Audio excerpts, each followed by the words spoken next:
There is a photo of Frances at her granddaughter's July birthday party.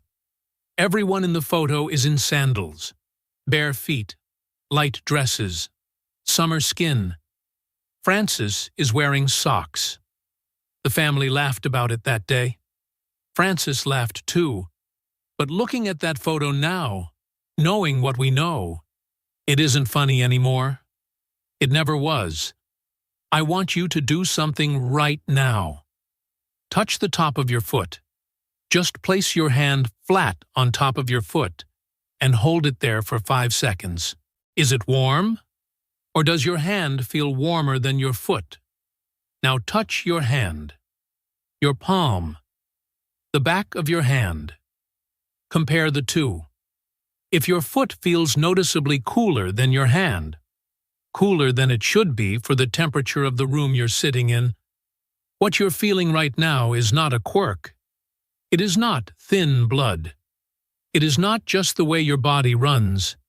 It is a measurable difference in blood flow between your upper body and your lower extremities. And that difference has a name, and that name has consequences that most people spend years ignoring because nobody ever told them it was worth paying attention to. You touched your foot because something on this thumbnail felt familiar. I understand why. Stay with me. Frances is 73 years old. She lives in Georgia. Georgia summers are not subtle. 90 degrees by 10 in the morning. Humidity that makes the air feel like warm, wet cloth. The kind of heat that drives people indoors, to fans and sweet tea and thin cotton clothing. Frances has lived in Georgia her entire life. She knows the summers. She respects them. She dresses for them. Light blouses, cotton dresses, the kind of clothes that breathe, and socks. Always socks. Not by choice, exactly. More by necessity. By the quiet understanding, accumulated over decades, that her feet simply don't warm up the way the rest of her does. Her hands, warm. Always. Hold Frances's hand on the coldest January morning, and you'd think she had a furnace inside her. Her feet, cold. In January. In April. In July. In the middle of a Georgia summer that would make most people desperate for shade. The family called it her superpower. Frances can find the cold in any room. Her grandchildren had a game they played when they were small. They'd press their warm little palms against the soles of her feet and shriek with delight at the temperature difference. Frances laughed along. Always laughed along. Inside, quietly, in the space she kept to herself, she had wondered about it for longer than she admitted to anyone. It wasn't painful, never painful, just always there, the cold, reliable as the Georgia heat outside.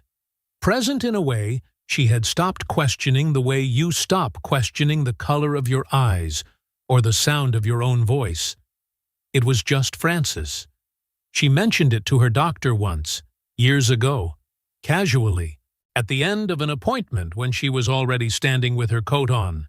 He said, "Some people just run cold. Nothing to worry about."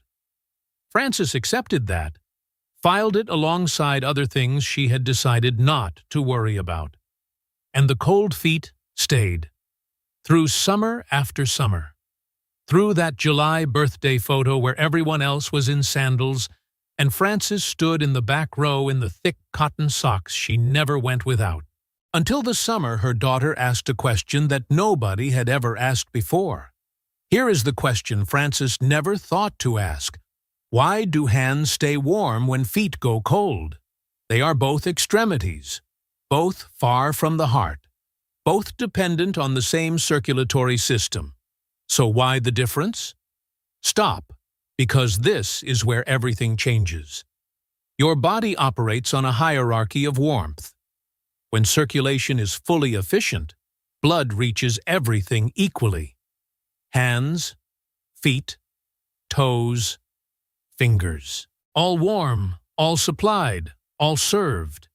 But when circulation becomes compromised, When the blood vessels lose the elasticity to push blood all the way to the extremities with adequate force, the body makes a decision.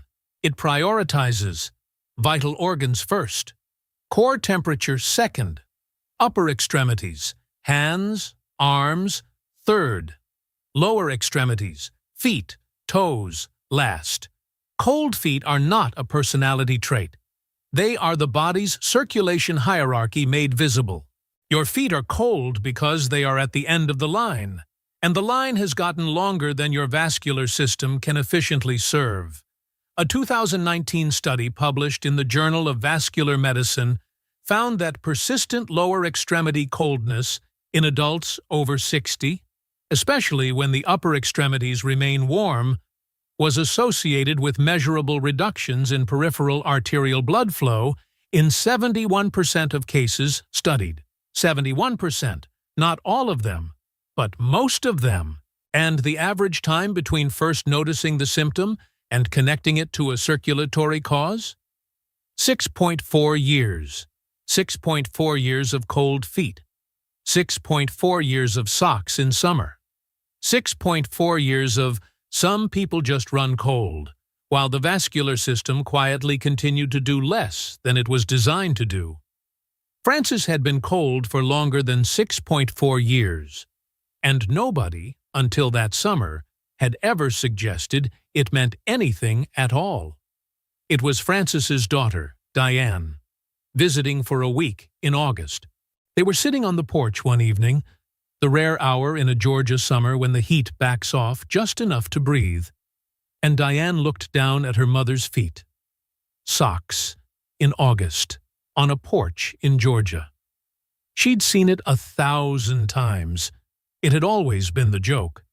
But Diane was a nurse, and something shifted in her that evening, some clinical part of her brain that she usually kept quiet at family gatherings, clicked into focus. She asked, carefully, "Mom, how long have your feet been cold like this?" Francis laughed. "Forever. You know that." "I know. But does anything else come with it? When you walk for a while, do your calves ache? Do your feet ever go numb? Does the skin on your feet look different than it used to?" Francis was quiet for a moment. "Sometimes. The calves. When I walk to the mailbox and back, sometimes there's an ache I didn't used to have. And the skin? Yes, actually. It looks thinner, doesn't it?" Diane didn't say what she was thinking. Not that night. But she made the appointment the next morning, and the vascular specialist confirmed what Diane had suspected on that August porch. Early-stage peripheral arterial disease, reduced blood flow to the lower extremities. The vessels narrowed, the circulation slowed. The feet, last in the hierarchy, the first to show it. The doctor looked at Francis and said, "The cold feet were always trying to tell you something. We just needed to learn how to listen." What changed for Francis came down to 4 things. Consistent, daily, non-negotiable. The first was walking, but timed differently. Not long walks, not intense ones. Short walks, 10 to 15 minutes, 3 times throughout the day. Morning, midday, late afternoon. Frequent short movement proved more effective for peripheral circulation than a single longer session, because each walk triggered a fresh wave of arterial dilation that reached all the way to the feet. Francis started with 10 minutes in the morning, around the block. Nothing more. By week 2, she added a midday walk. Short. To the mailbox and back, twice. By week 3, she noticed something she hadn't expected. Her feet were warmer by the time she finished her morning walk. Not warm. Not yet. But warmer than they were when she started. The difference between ice and something that might eventually thaw. She told her daughter on the phone, "My feet were almost normal this morning, for about 20 minutes. Diane said, Hold on to those 20 minutes, Mom. They'll get longer. The second was omega-3, daily. Walnuts every morning. Ground flax seeds stirred into her yogurt. The omega-3 fatty acids working directly on the elasticity of her vessel walls, restoring some of the flexibility that years of low-grade inflammation had quietly reduced. Better vessel elasticity means more blood, making it all the way to the end of the line, to the toes, to the sole, to the parts of Frances that had been running cold since before she stopped counting. The third was contrast, applied deliberately. Warm water foot soak for 5 minutes, followed by cool water for 30 seconds, alternating 3 times, every evening. This vascular exercise, the deliberate alternation of dilation and contraction, trained the small blood vessels of her feet to respond more actively to changes in circulation demand, like resistance training, but for blood vessels that had forgotten how to be asked to work. The fourth was ankle circles, before the first step. Sitting on the edge of the bed each morning, feet flat on the floor, 2 minutes of slow ankle rotations before standing. This activated the calf muscle pump before the day asked anything of her legs, priming the venous return system before it was asked to carry her weight down the hallway to the kitchen. 4 habits. Quiet. Unspectacular. The kind that don't look like anything from the outside, but change everything from the inside. By week 6, the warmth was lasting into the afternoon. By week 10, Frances wore her sandals to church for the first time in 4 summers. She didn't tell anyone beforehand, just showed up. Her sister looked down, looked back up, said nothing for a full 3 seconds. Then, "Frances, your feet." Frances looked down too, as if confirming it for herself. "I know," she said. Finally. 4 things, starting today. Short walks, 3 times daily, 10 to 15 minutes each. Morning, midday, afternoon. Let each walk trigger fresh arterial dilation all the way to your feet. Omega-3 daily. Walnuts or ground flax seed. Vessel elasticity restored from the inside. The raw material your circulation needs to reach the end of the line. Contrast foot soak. Warm, then cool, alternating. 3 cycles. 5 minutes warm, 30 seconds cool. Vascular exercise for the vessels that have stopped being asked to work. Ankle circles before standing. 2 minutes on the edge of the bed. Prime the pump before the day begins. Let your calves do what they were built to do. 4 habits. Starting tonight. There is a photo of Frances at last summer's July birthday party. Everyone in the photo is in sandals, bare feet on the warm grass, the grandchildren running between adults' legs. Frances is in the photo, too, in sandals. Her granddaughter, the one whose birthday it was, pointed at her grandmother's feet when she arrived. "Grandma, where are your socks?" Frances looked down at her own bare feet in the summer grass, felt the warmth of the ground under them. "I don't need them today," she said. Her granddaughter thought about this, then nodded, satisfied, and ran off. Frances stood there for a moment longer, feeling the grass, feeling the warmth, feeling something she hadn't felt in years on the bottom of her feet on a July afternoon in Georgia. The sun. If Frances's story felt like your story, the cold feet in summer, the socks that never come off, the symptoms so familiar it became invisible, don't scroll away. Leave a comment below. 2 or 3 words.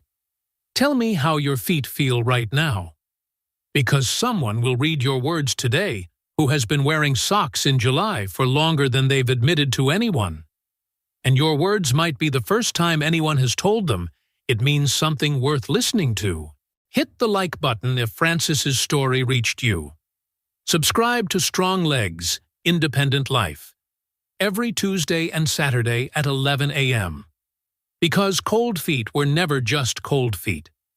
Keep smiling, keep moving, and never forget, you've got this.